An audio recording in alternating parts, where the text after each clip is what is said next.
Good day, folks. This is Greg Judy at Green Pastures Farm. Today, I am shooting my video inside the truck because it's so windy out there. And I may get out toward the end of the video, so those of you all that don't like wind, you can just shut the video off at that point if you'd like. Anyway, the topic today is kind of a new announcement. Jan and I were fortunate enough. I think we told folks that we leased a 6-acre tract here that hooks onto our farm that we purchased this spring. Actually, I guess it was in February when we bought that. The 141 acres, and they were going to put houses on it. And there was 1, 2, 3, 4 tracts that we didn't get, and one of those tracts was 10 acres, one was 12, and then the other one was 13 that the developer cut into 2. So he made a 6-acre tract out of it and a 7-acre tract so he could get more houses on it and, get it in a smaller piece of ground hooked onto this blacktop right here. You get more money. And, as a developer, that's a good way to make more money. We weren't real excited about having all these houses out here, so Jan and I bought the big farm, the majority of it, fenced it, put it all back into cattle fence, and we're running our bulls and steers over here now. Anyway, long story short, we bought this. So there was one 7-acre tract left here on the corner, and it's a really, really nice piece of ground. It hooks onto the 6 acres that we leased. And then it also hooks us on to this fellow here in front of us. Him and his wife have built the only home out here. And it's a nice house. It sits down there in the woods. You can kind of see the roof on it there. I zero in on it. They're not moved into it yet, but it's a really nice place. And they were wanting to get back off the road, and they ended up adding more acreage to their existing 10 acres. They had 10. They wanted to make sure they didn't have a house sitting right on top of them as a neighbor. And so they went back to the developer and basically got an acre on each side, extended north and south. So there are new land owner borders on that side. And they seem like a really nice couple. Anyway, we already border them on the north. Now we border them on the south, and we border them on the west. So when we told them we got it, we're going to put cattle and not a house over here, they were pretty tickled about that. Because, they bought it for a reason. They want to live in the country and not have somebody peering over the fence at them. So a lot of big blue stem on this. There's some good fescue in here. I've already brought the tractor in. We brush hogged it, as you can see right here. And it's getting windy out here. I'm sorry, but I had to kind of get out and show you what we bought. We brush hogged it all the way down half here. And now, the reason I knocked all this grass down, it's going to make it easier to build the new fence. And when the utilities come here, we got to get the water. And there's a water line here underneath this property, full length of the blacktop. So, and there's also a phone line. On the very back of it over there is a natural gas line that goes through. It goes all the way through this property, but it's not going to be in our way. We're not going to be digging any holes or driving any post over there. If we do, we're going to be very, very, very careful. They'll mark it. When you have you call 1-800-NO-DIG. That's what you do. And if you don't do that and you hit one of their lines out here, I'm holding up my jacket, folks. I'm trying to help you all out. If you hit one of their lines after you call no dig and you hit it where they said it wasn't, well, then they're liable for it. But if you don't call no dig and you come out here and go through their line, guess who's going to pay for that? It's not them, it's you.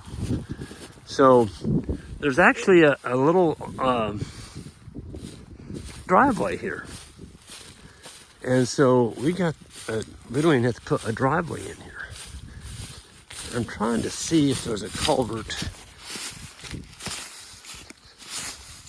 There sure is. There it is. It's kind of smashed in. But there is a culvert here. I don't know what I know it costs quite a bit of money to go to the state and say you want to put a driveway in, but I've already got one. So we're going to put a gate here, and it's going to be really handy to have that gate here. So if we want to come here in the wintertime, and if we'd ever want to unroll hay or move the cattle, whatever, we've got a gate here on this end. So, folks, there is a ton of grass in here. I haven't told you the best part yet. Well, there's a lot of good parts. I mean, look at this grass. This hasn't been grazed since Brian, the cattle owner, sold it 2 years ago. Now, this was cut for hay last summer. Nope, not last summer it wasn't. Last summer, well, we're still in 2025. I'm 24. Let me get my dates right. It was mowed in 2023. And we actually bought the hay. The developer had a guy come in and mow it, and we bought every bale. And the funny thing is, some of those bales were brought back over here and fed on it. So it's just the way it worked. I'm not going to walk all the way down over this hill. That's going to be another video. But what I was going to tell you was, when they split this all up into building lots, there was not any thought done for it, ever being put back into cattle, and so they didn't think about it. They just cut it up with a surveyor. There's a pond over here on us to my left, this way. And that pond, when they surveyed it, they put the property line right at the base of the dam, where the shutoff on the pond was on me, and the pond is on me, but there's a concrete pad, frost-free water tank, and a hydrant on this 7 acres right here. Well, guess what? Now that we own it all, and we got the lease on the neighboring 6 acres here to the west, it just all came together. That's what it did.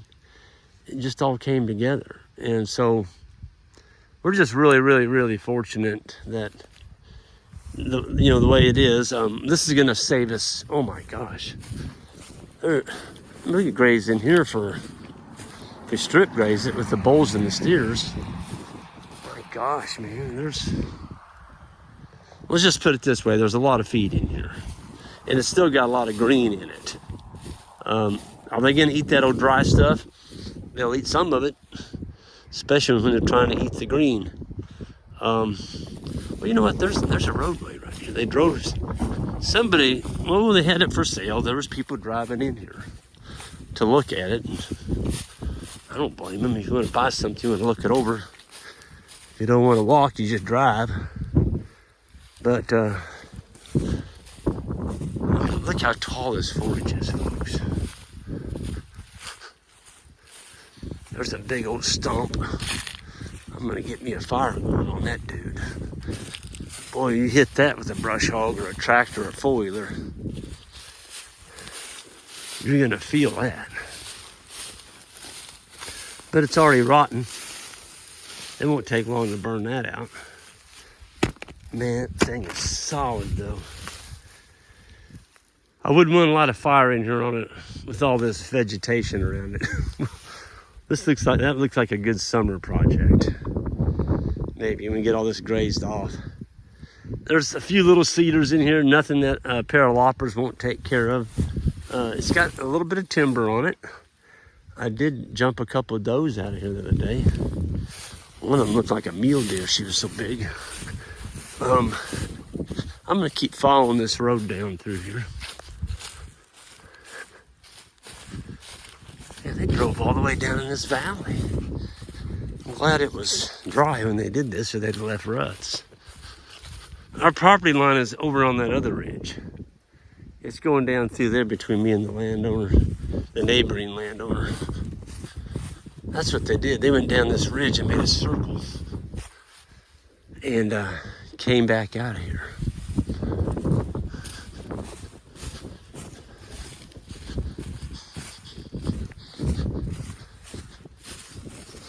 There it is. There's our pond. And you can see from here the blue tank. Let me zero in on it. There it is. That's the pond dam up there. So we've already got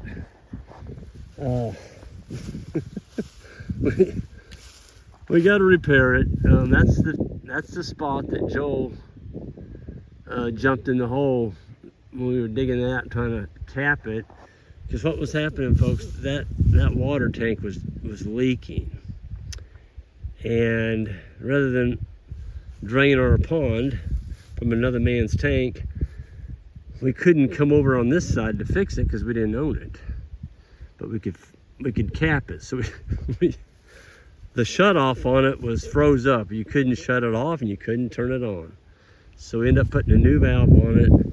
And once we got down there to it, the only way to get the valve on was to cut the pipe. So we got a cap on it.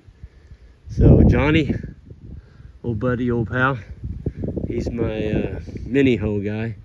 We're gonna have Johnny come out and dig that back up. And we're gonna fix that leak, and we're gonna hook the water back up to that pond. And then we can water all this. So, well, this is gonna be so awesome. You see, we've already got the property fenced on that side, all the way around here. That's the original farm that we bought earlier. So we just have to fence that side and the road. That's it. The rest of it's all fenced. A brand new 5-strand, hot, cold, 5-wire, high tensile electric fence. So this is going to be a snap to get this fenced in. My gosh, I can't wait to get the bulls on this and the steers. My God, look at all that. Jeez. I mean, it's 14 inches high in here. It's over my boot. My boot is 16 inches. So yeah, it's tall forage, good forage. And we're tickled to add it to our farm. And so yeah, all the land has gotten put back into livestock except for that house is. The gentleman to our west, which is not going to build a house, he's already told me he's going to leave that tract of land to his daughter. And then there's one tract left back in there. That guy, he wants to sell it, and he set a price and he's not budging. So yeah, there's no water back there. And of course it doesn't have road frontage like what we just got. So there's a few things that are going against that property, and it's just for what they're asking for, it doesn't make sense to buy it for livestock. Maybe for if you want to put a McMansion back there or something, it might make sense. But anyway, I'm going to get out here. Folks, y'all have a good one, and I'll keep you up to date on the progress on this new chunk of land that goes on to our existing farm. Y'all have a good one.